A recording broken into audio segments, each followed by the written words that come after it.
So this is an answer to one of our viewers' questions earlier this week. They asked, is there any correlation between my digestive issue and changes in my lower back?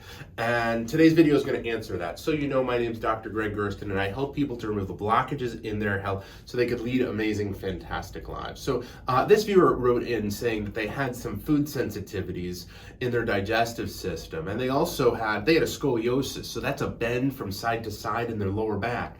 And the answer is yes, this is highly correlated and connected. So what we know is that the brain tells every tissue, organ, and gland in the body what to do. And it does so by sending energy down your spine, out the nerves to those organs. They're totally dependent on it. Now, changes to the tubing within your spine, the spinal cord, that wind up going out to the areas can affect those nerves. So in the lower back, if she were to have a bend that was going the wrong way due to a scoliosis, or if she were to have a disc that's diminished in height and space, then it would affect the nerves that come out of that area.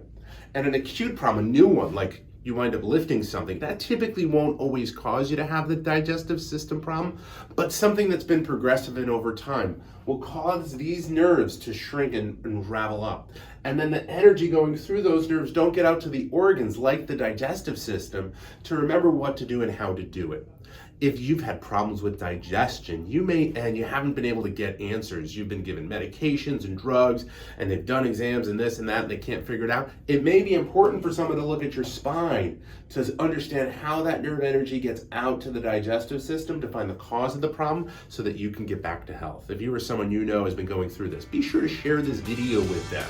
If you like it, give it a thumbs up, and subscribe to our channel for information like this so that we can keep moving forward and understanding how your body works and how to take care of it naturally. Once again, my name is Dr. Gregg Gerstin, and thank you for letting me be a part of your health.